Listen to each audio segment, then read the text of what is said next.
business tycoon Adani.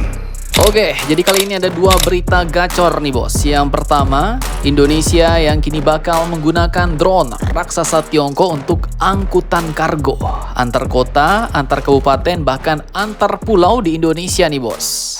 Dan kabar kedua nanti yang cukup greget adalah isu atau dugaan keterlibatan elit global George Soros dalam kericuhan di Indonesia. Nah loh.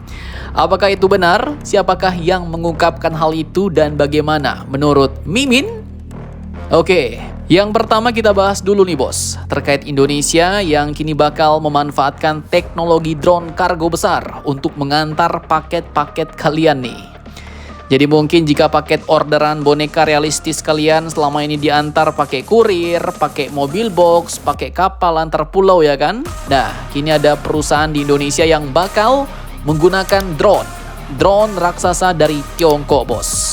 Jadi admin kutip dari Airspace Review pada tanggal 29 Agustus 2025 kemarin di Shihezi, Xinjiang, Tiongkok, sebuah perusahaan raksasa teknologi udara yaitu Ursa Aeronautical Technology.co Ltd resmi telah menekan kerjasama dengan sejumlah negara nih bos, termasuk negara kita Indonesia. Dan tak main-main, kerjasama ini pun menandai bahwa era drone kargo besar Tiongkok telah resmi menembus pasar internasional untuk menghadirkan solusi logistik masa depan di Indonesia. Nah, tak main-main, kerjasama ini pun bukan sekedar kontrak bos. PT Unmanned Air Transport yang dipimpin oleh mantan penerbang tempur Indonesia yaitu Agung Sasongko-Jati telah mengamankan 20 unit drone kargo Hongyan HY100 dengan kemampuan angkut hingga 1,9 ton muatan, jarak terbang 1.800 km dan hanya butuh 150 meter landasan untuk lepas landas.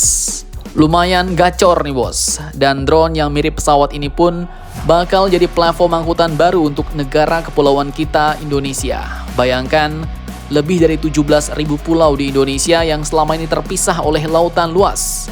Dengan drone kargo, kini dapat terhubung lebih cepat.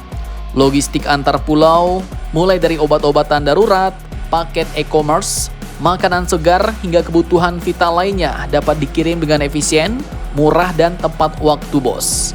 Dan tak hanya itu, drone HY100 ini pun disebut juga mampu berperan dalam pemantauan perbatasan, respon bencana, perlindungan pertanian hingga mendukung pariwisata. Mantap, jos. Nah, kemudian perusahaan Tiongkok, Ursa Aeronautical, ini pun bukan pemain ece-ece bos. Perusahaan ini telah berdiri sejak tahun 2017 dan menjadi satu-satunya produsen drone kargo besar dengan standar kelas dunia. Catatan terbangnya pun bukan kaleng-kaleng, yaitu lebih dari 6.000 jam tanpa insiden berarti. Dan HY100 bakal hadir bukan hanya sebagai pesawat nirawak, melainkan juga simbol masa depan transportasi logistik kargo udara kita bos. Dan dengan kerjasama ini, negara kita Indonesia dengan drone kargo HY100 Hongyan ini pun kini juga bakal siap membuktikan diri sebagai pemain global dalam revolusi angkutan logistik alias kargo. Sebuah langkah berani menuju era baru logistik udara dunia. Mantap jos.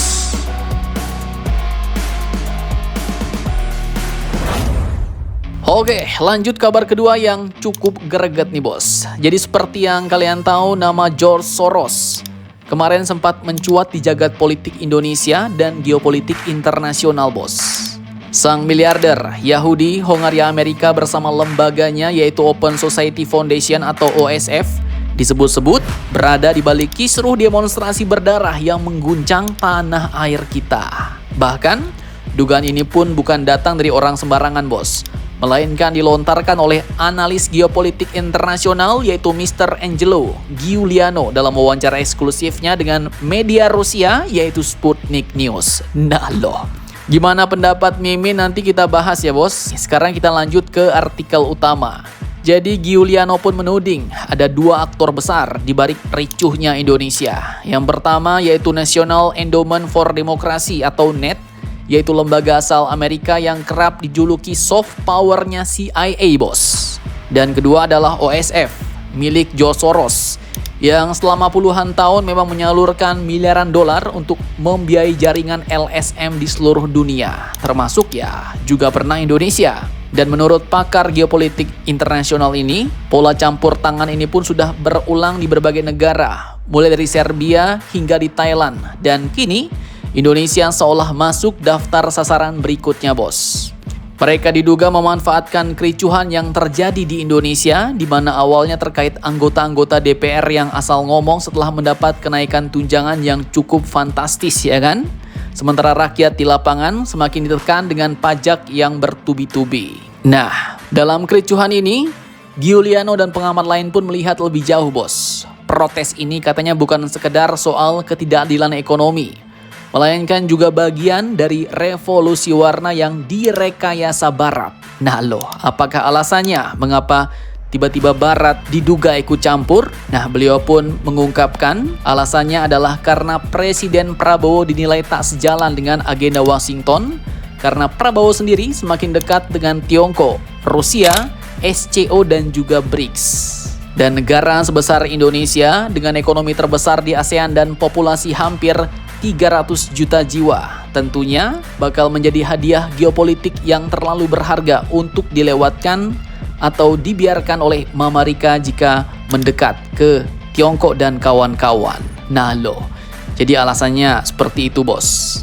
Lebih ke arah geopolitik internasional. Dan memang ini agak jauh dari jalan pikiran kita, ya kan? Dan lantas pertanyaannya, seberapa besarkah kemungkinan pernyataan beliau ini benar?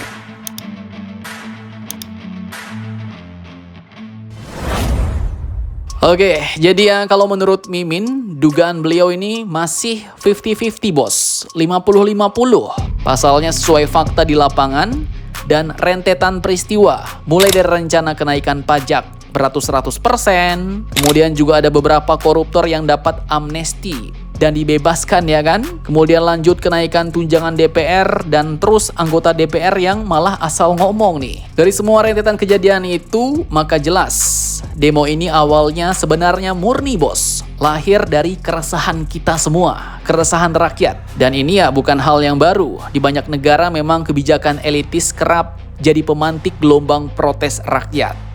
Namun ya, kalian perlu tahu juga nih, protes dan kericuhan rakyat ini pun juga dilihat ibarat jalan pintas bagi orang-orang yang tak sejalan dengan pemerintah dan ingin menggesernya. Sehingga demo yang awalnya damai bisa saja jadi kerusuhan besar, bos. Karena ditunggangi oleh elit-elit nasional atau elit-elit global yang ingin menggeser pemerintahan agar tidak mempersulit pergerakan mereka. Dan yang kita tahu kemarin sempat heboh, muncul nama Riza Khalid ikut menunggangi, ya kan?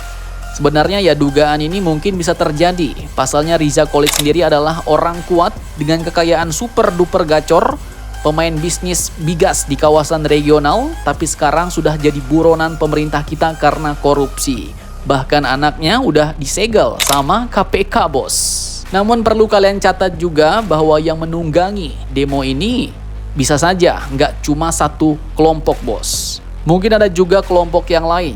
Contohnya bisa jadi seperti yang dikatakan tadi, yaitu George Soros. Namun admin juga berpikir nih, karena ini yang memberitakan adalah media Rusia, Sputnik News, yang berafiliasi dengan pemerintah Rusia, ya mungkin juga Sputnik yang memainkan narasi politiknya, bos, agar Indonesia berpikiran jelek sama Amerika dan ujung-ujungnya jadi semakin jauh dengan geng Barat. Padahal ya bisa saja tidak, ya kan?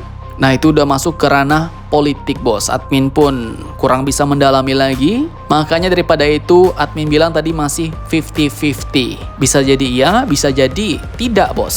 Kalau menurut kalian bagaimana nih? Jangan lupa komentar, tetaplah kalian barbar dan jangan santuy terus.